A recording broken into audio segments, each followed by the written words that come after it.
This is Anything But, the politics-free podcast, where you can come for a short time each week to get away from the madness of the world, while we carry on as though nothing important or noteworthy is happening. All we're trying to do is put you in a better mood by the end of the episode than you're in right now. So stick around for some conversation, some nonsense, some games, and some swearing. Probably gonna be a ton of swearing. I'm Heather. And I'm Ryan. Welcome to our bubble. Let's start out with a few shout-outs. People that were mercilessly annoyed in the process of this podcast coming together. So thank you to Jan, Jean, Dharma, Annie, Ellie, Mom and Dad, of course, Rebecca, and special shout-out and thank you to Juliet for helping us with the logo. You can check her out on snackbat.com, snackbat.com. Ryan. Yes. Are you ready for the burning question? I am ready for the burning question.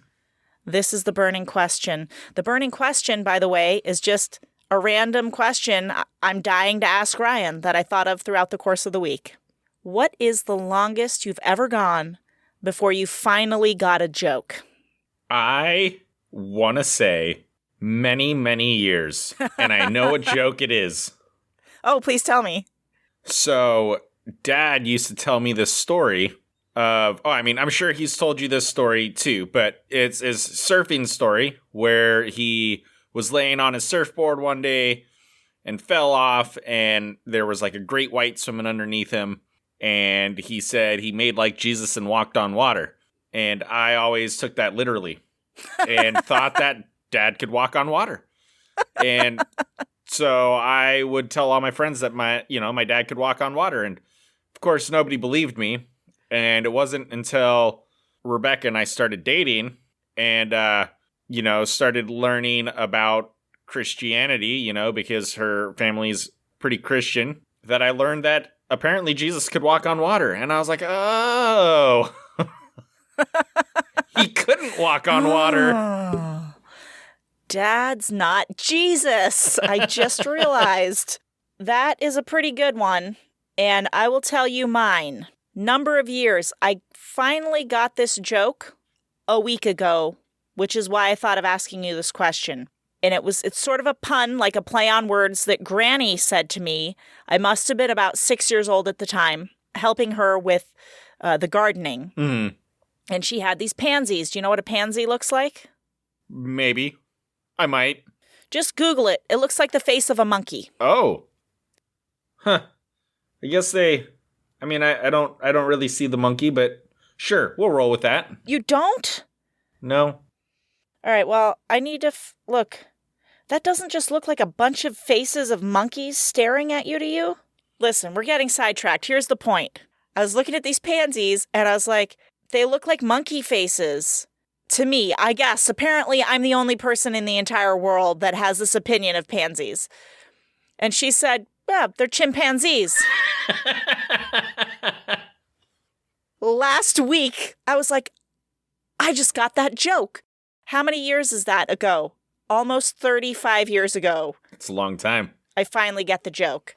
Also, there was this incident that happened in my 20s where I was walking with some friends of mine along a street on a sidewalk, and there was some potted plants there on display, and they were pansies, and I was like, hey, it's the monkey flowers. And all of my friends suddenly became botanists, and they were like, you mean pansies? Anyway, so apparently I'm the only one that thinks they look like monkeys. Other than maybe Granny. Yes, but she might have just been making a pun and wasting it on a 6-year-old that didn't get it, because I've done that a ton with my kids. My best pun, by the way, Holly has these stick friends. She has these stick friends, so she just picks up random sticks. She's like, this is my friend now. I'm like, okay. So she'll go around, and she usually pretends it's some kind of animal, right?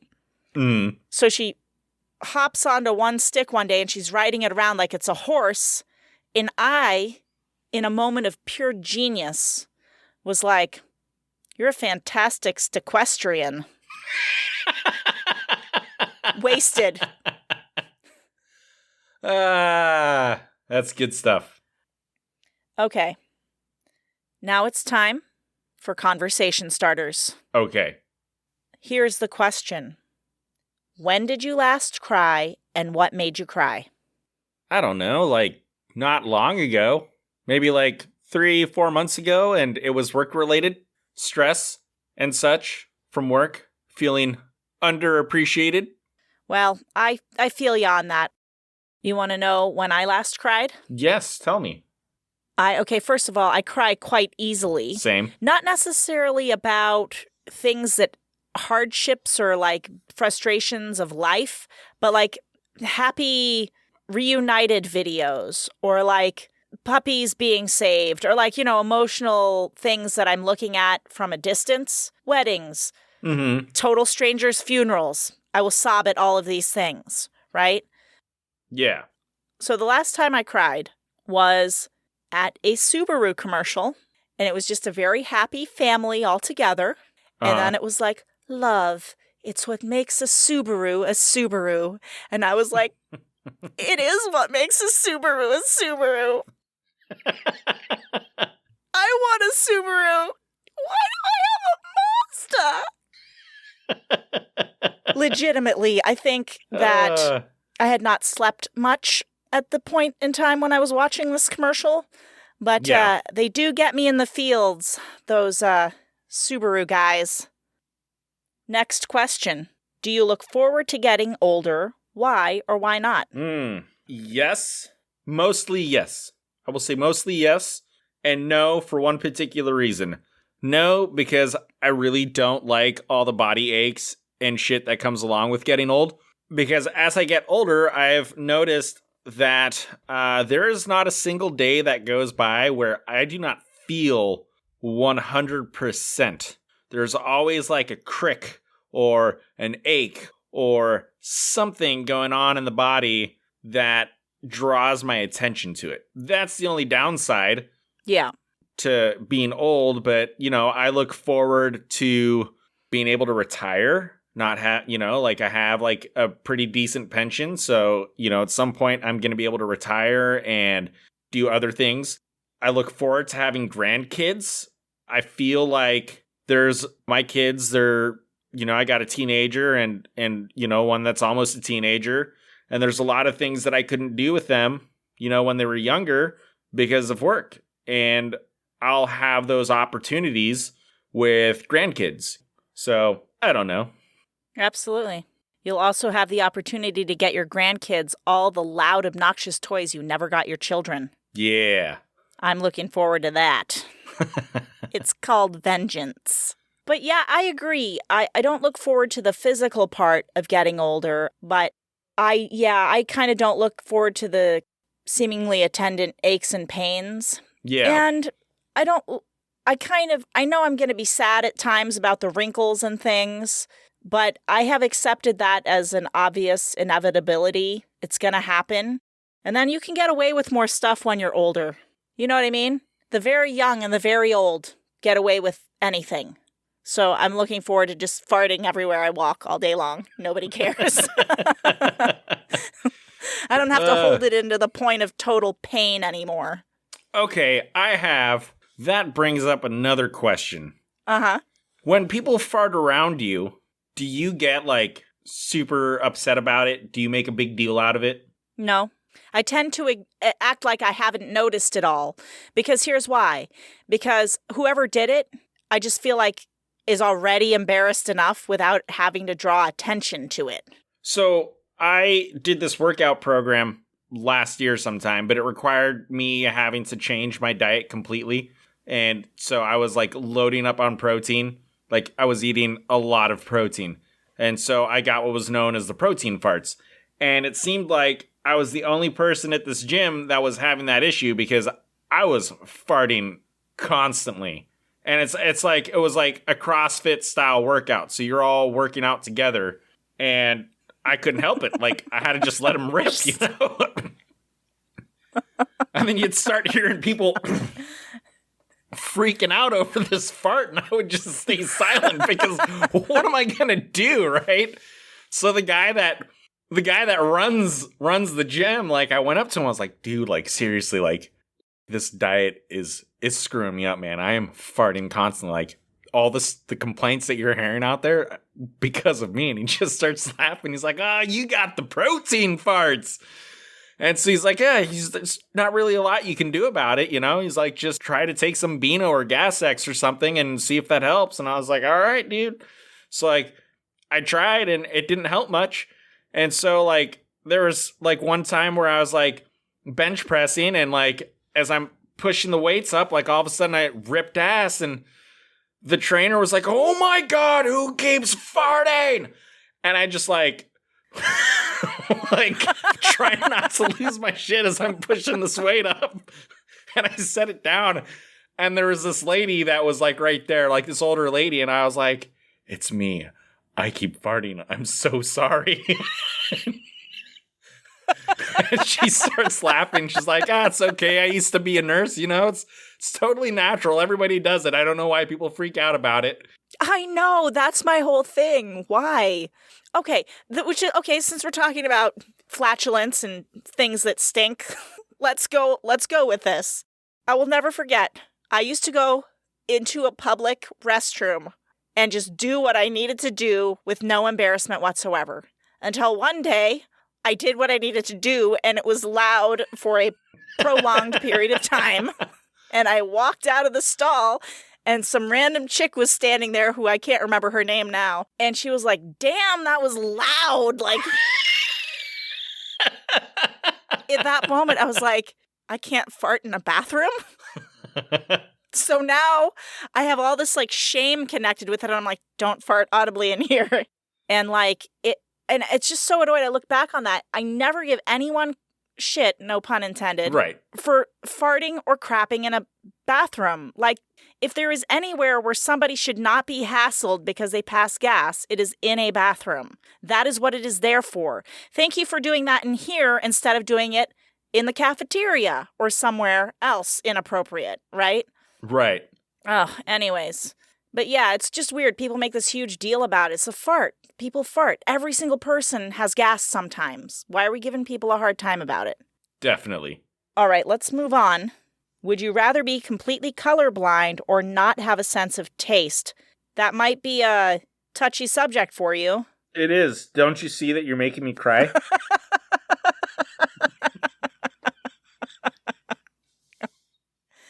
Sorry.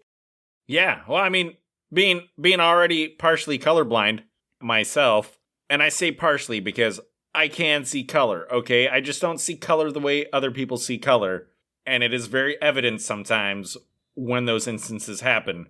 But I don't know. I love the taste of food, and if it, you know, at least I can still see things. Like, I haven't completely lost my vision, so the fact that I can still see, but I still get to taste good food, I'll be good. Yeah, I agree. I'd rather be neither of those things, but I'd much rather retain a sense of taste than a sense of colors, even though I would probably miss seeing colors. And also, the thing about taste is it's also useful because you might eat something that's gone bad. If you can't taste it, you're just about to eat a whole thing and make yourself sick. Oh, yeah. Like, that seems like a little more important of a function there. When it comes to traffic lights, it's like the red one's always at the top and the green one's always at the bottom. So you don't really need to know the difference in colors. You just have to be able to see which one's lit or not lit. Yeah. I used to have these sunglasses that I'd wear that were like a red tint. Mm-hmm. I mean, it was a very strong red tint. And I was driving up to this traffic light and I was like, oh, that's weird. That traffic light's off. So I stopped at the light and person behind me is just like wailing on their horn. Like, what the fuck are you doing? And so I'm like, I'm stopping, you know, like I stop and, you know, check all the ways because that's what you do when the lights are off, right? And so I start going and this guy drives by me, angry fist and yelling at me as he drives past. And I was like, dude, what the hell? And so I ended up taking these glasses off. And as I was coming up to another traffic light, it was a green light and I put the glasses back on and then like the light completely disappeared and I was like, oh, it was a green light. All right. It's time to move on to pet peeves. We're going to start with mine this week. Are you ready? Yes. I don't know why this bothers me, by the way, and it's something some people may not have even noticed. But at a certain point, you walk into a cafe or a restaurant or a grocery store, and suddenly you are not a customer anymore. You're now a guest. Next guest, please. I'm like, am I your guest? Really? You gonna feed me while I'm here without me having to pay for it? You gonna put me out? Am I staying the night? Are we going out together? I'm your guest. Okay. And I don't understand why this terminology has been used, but it obviously doesn't bother people for the most part, or I don't think they'd keep doing it. Right. But I am too much of a nomenclature snob to be your guest. Okay. I need to be your customer while I'm here.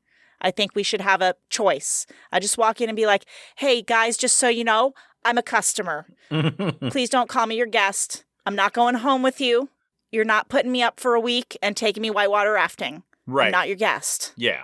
I have had the same feeling about that. But as we're sitting here talking about it, it occurred to me that it must be a marketing thing that a lot of people must like.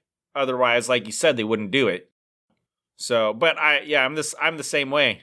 Next time I go into the coffee shop and they're like, next guest, I'll just be like, start to walk off without paying for the coffee. I'll just take the coffee and be like, okay, bye. I'm your guest, so I'm just going to sit over here for the next hour and a half. What's your Wi-Fi password?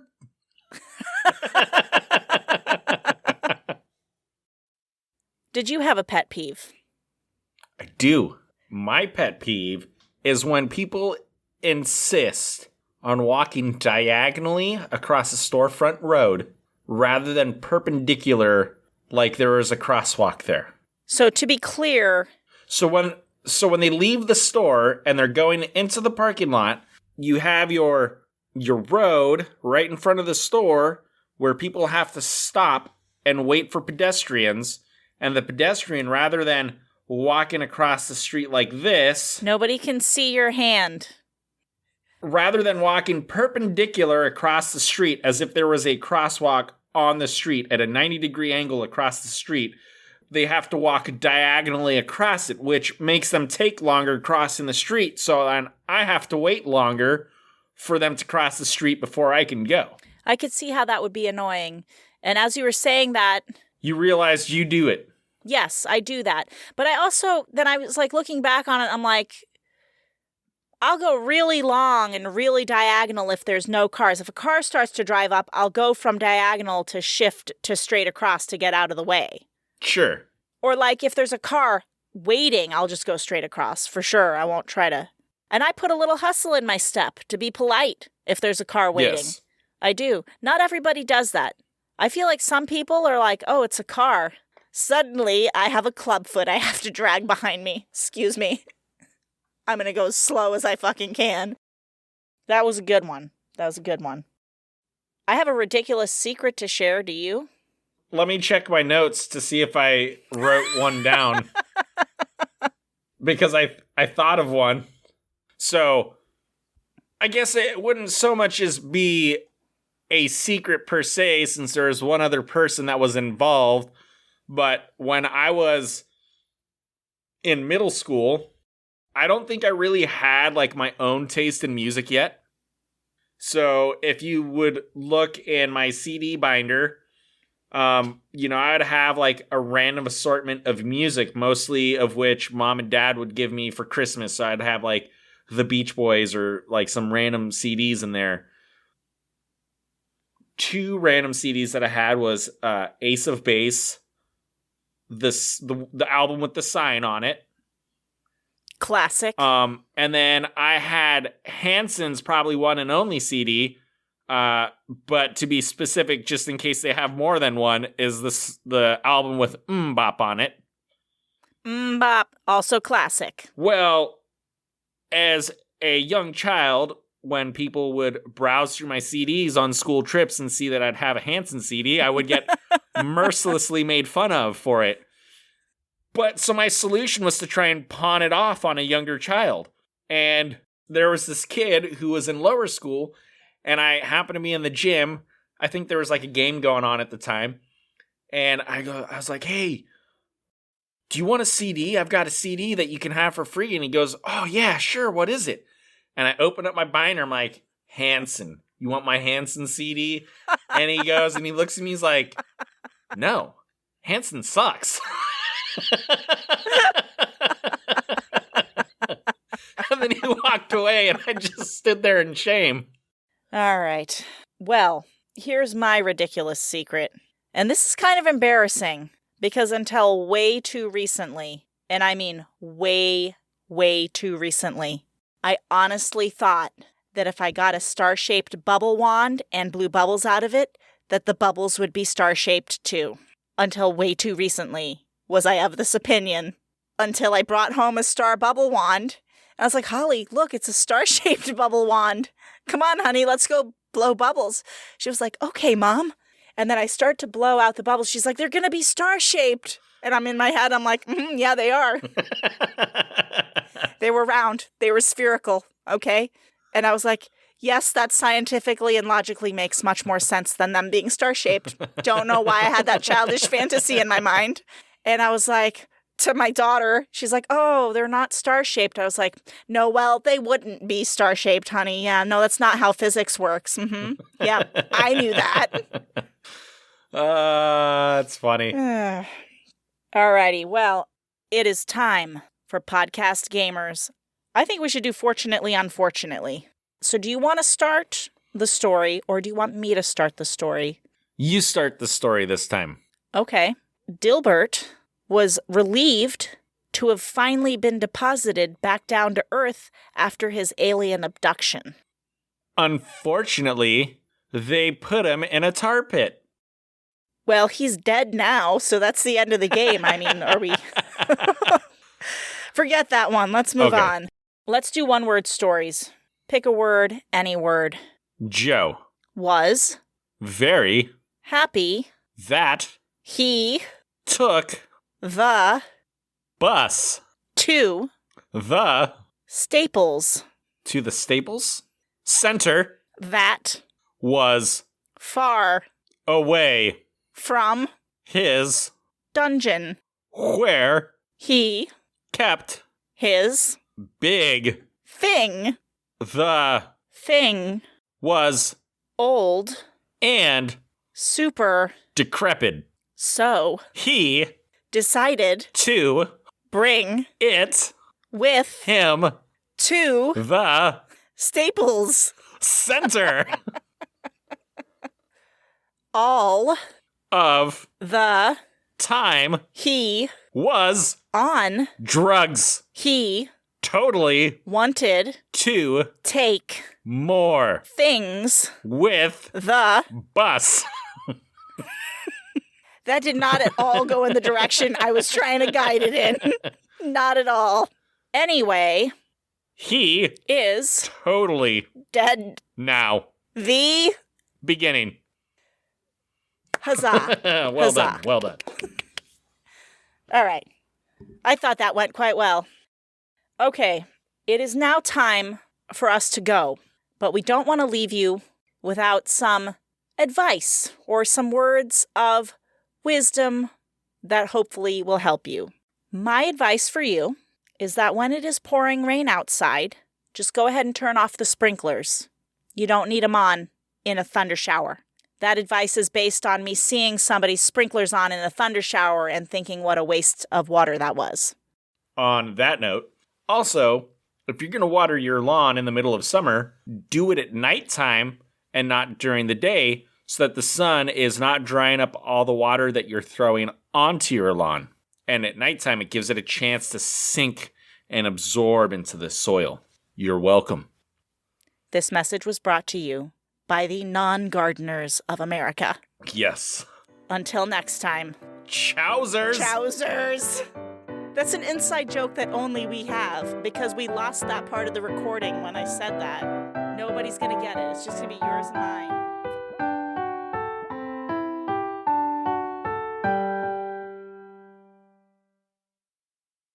I would rather be completely colorblind.